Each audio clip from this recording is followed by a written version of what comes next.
Hi, I'm Max Keiser. This is the Keiser Report. Well, what we've been reporting on for a few years, money printing leads to inflation. This is now becoming a big problem for central banks around the world. Only one central bank in the world is actually taking it on board and proactively dealing with the issue. We'll get to that in a moment. Stacy. Right. Well, the money printing has been going across, of course, the U.S., across Europe, Japan. They've all been printing money. Japan's the first to go money printer, go years and years ago, decades ago. But we're going to get to the central bank of Russia is apparently going to be raising rates yet again in a shock and awe moment. But first, I want to lay out the situation of what's going on and why we have this wealth and income gap and just the extraordinary moment in which we are. We've covered the extraordinary nature of negative interest rates. We've covered the extraordinary nature of the money printing and negative energy prices, all the crazy things that happen when price signals go astray. Well, households, corporate equities, and mutual fund shares, asset market value levels have expanded by $8.8 trillion in asset value between Q4 2019 and Q1 2021, the fastest and largest valuation expansion in history. So you kind of see that in the data where you see that the Fed's interventions get sharper and faster and harder. So that's after the 2000-2001 dot-com crash. It was a slow decline for a few years, like 4 or 5 years, and then it hit bottom and slowly came back to life. Here's the 2008 crash, you see, and what you see is that there's a kind of like a U-shaped bottom. We had a V-shaped week of declines back in March of 2020, and now asset valuations have gone parabolic. We've been tracking that exact progress from the money printing and what it does, and we're at the inflection point now where you can't mask it anymore like they used to, because remember, financial engineers on Wall Street, they were able to figure out a way to print money but have it go around the labor market, right? So wages have been flat. Before this recent derivatives-led financial engineering era that we live in, when money supply increased, wages would go up, you see, and that was a price signal, and then you'd have the business cycle. But the bankers, starting with Alan Greenspan, figured out how to just ignore labor completely and let wages stagnate and just give the money directly to their friends on Wall Street and their benefactors. And okay, so they said that there's no inflation, but under COVID, they had to start printing directly and shipping it right from the Treasury, as we've reported. It's not like a central bank operation anymore. It's direct money printing. And on top of the structural collapse that's been occurring for a while, and this is now leading to a hyperinflation. The bankers themselves now admit inflation. They say it's transitory, which is a lie. Of course, it's structural. It's going to be a secular inflationary move. Only one bank in the world is taking this seriously. That's the Bank of Russia. Right, but let's talk about this moment of asset prices increasing exponentially, because we've seen exponential growth. Everybody now in the world understands this because of COVID, right? You see how viruses spread exponentially. It looks slow at first, and then it goes parabolic. Well, that's kind of what has happened with debt and fiat. So we're 50 years in August. It'll be 50 years that we have an all-fiat world, and we have increasingly interventionist central banks, especially in the Western world. And so what you've seen is a sort of doubling and quadrupling and octupling, doubling down on all your bad bets and leverage. So it makes sense because, you know, the Fed steps in, the Greenspan put, the Yellen put, the Bernanke put, all that stuff, they come in and rescue. So it makes sense that it incentivizes this doubling down and increasing of leverage. So we're at that parabolic move now, especially if you put it on top of a finite economy. We also have a similar thing with the network effect, the exponential growth of networks. We saw that with the internet, but I want to turn to this tweet from Willy Woo, who's talking about Bitcoin and what you're seeing with Bitcoin penetration. The Human Genome Project launched in 1990. By 1998, it was at 2% progress. So it took 8 years to get to 2%. The project reached completion by 2003. This is the nature of exponential growth. Bitcoin's adoption doubles every year. It is currently at 2% global penetration.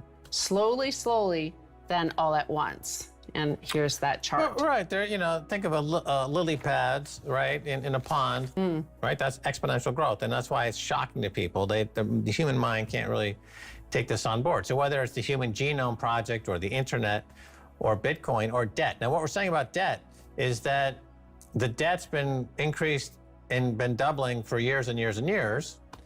And now we're at a point where the next bailout of these banks, and they're going to get bailed out again, they have to double the money supply again. They have to double M1 again. So that means they have to go from, what is it now, 10 trillion or so, to 20 or 25 trillion in one swoop, right? So then that's how you get your hyperinflationary collapse and the dollar collapse, and that's what Bitcoin's been telling us all along. And it's amazing that these PhDs from Yale, like Ben Bernanke, or Nobel Prize-winning economists like Paul Krugman at the New York Times, it's incredible that they have gainful employment writing about this stuff. And of course, when it all happens, they'll say they never saw it coming. They'll blame it on something else. Paul Krugman will blame it on aliens. They're already seeding the alien argument by claiming that there's a lot more UFOs out there. You see the parabolic move. And now what do you see? The parabolic move into Bitcoin, because Bitcoin is for Millennial and Generation Z.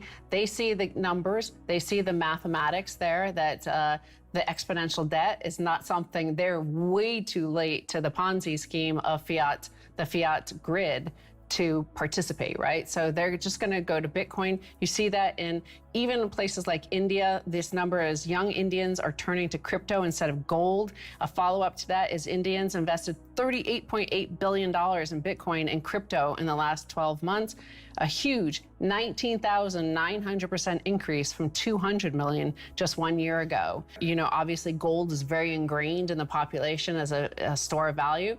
Now, the younger people there in India are buying Bitcoin and adopting Bitcoin. Yeah, there has to be a word for something that means deja vu, but a continuous deja vu that is like annoyingly deja vu-like.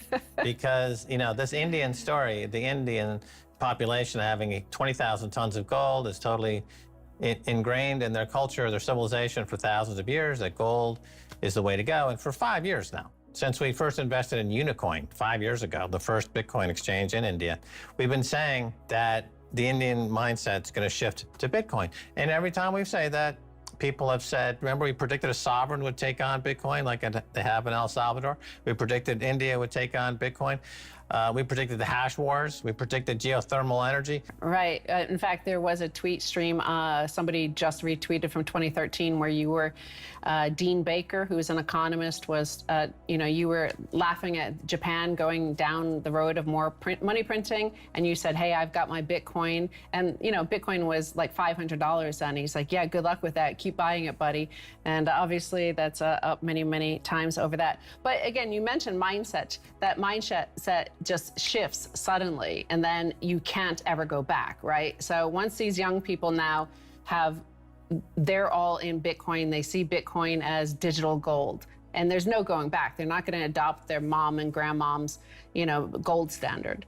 So the mindset, and we talk about this all the time, about the shifting mindset of the younger generation and the split that's happening. And you see that in the words of Elvira Nabiullina of the Central Bank of Russia, what she's saying about why their plan to basically shock and awe the markets with an interest rate increase. While Fed is in denial, hawkish Bank of Russia sees inflation as not transitory, warns of possible shock and awe rate hike.